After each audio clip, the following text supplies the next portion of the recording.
ప్రధాని మోడీ గారు హైదరాబాద్ పర్యటించినప్పుడు ప్రస్తుతం ఒక సంవత్సరం పాటు బంగారం కొనుగోలు నిలిపేయమని చెప్పి ప్రజలకు పిలుపునిచ్చారు.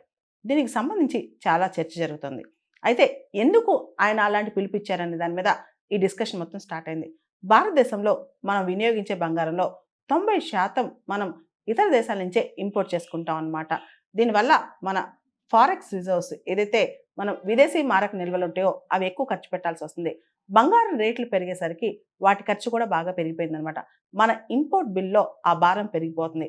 దీన్ని తగ్గించడానికి ఈ ఫారిన్ కరెన్సీకి సంబంధించి మనం కాస్త సేవ్ చేసుకోవడానికి మనం గనక బంగారం కొనుగోలు తగ్గిస్తే మనకి ఫారెక్స్ రిజర్వ్స్ మీద ఒత్తిడి తగ్గుద్దని మోడీ గారి అభిప్రాయం అన్నమాట. భారతదేశం ప్రతి సంవత్సరం 700-800 టన్నుల బంగారం ఇంపోర్ట్ చేసుకుంటది. బంగారం రేట్లు పెరగడంతో ఇంపోర్ట్ బిల్ కూడా బాగా పెరిగిపోయిందనమాట. దానివల్ల ఆ ఒత్తిడి మొత్తం మన ఫారెక్స్ రిజర్వ్స్ మీద పడుద్ది. దాంతో పాటు పెట్రోల్, డీజిల్ ధరలు పెరగటం వల్ల కూడా మన ఫారెక్స్ రిజర్వ్స్ మీద ఒత్తిడి పెరిగిపోతుందన్నమాట.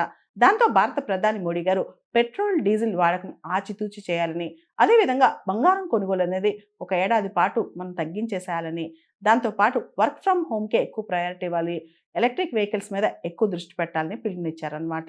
దీనికి సంబంధించి బంగారం దిగుమతులపై కేంద్ర ప్రభుత్వం ఎప్పుడూ ఒక కన్నేసి ఉంటది. ఒకవేళ బంగారం దిగుమతులు అసాధారణంగా పెరిగిన సందర్భాల్లో నియంత్రించేందుకు కేంద్ర ప్రభుత్వం కొన్ని సందర్భాల్లో చర్యలు కూడా తీసుకుంటదన్నమాట. గత ప్రభుత్వాల టైంలో కూడా ఒకవేళ కనుక బంగారం దిగుమతులు అసాధారణంగా పెరిగితే వాటి ధరలపై సుంకాలు ఎక్కువగా విధించటం, దిగుమతులపై ఆంక్షలు విధించటం, అదేవిధంగా సోవరిన్ గోల్డ్ బాండ్ స్కీమ్స్ ఇలాంటివి తీసుకొచ్చారనమాట. ఇప్పుడు కూడా బంగారం కొనుగోలు తగ్గిస్తే కాస్త మన ఫారెక్స్ రిజర్వ్స్ పై ఒత్తిడి తగ్గుద్దని మోడీ గారి అభిప్రాయం అయ్యుండొచ్చు.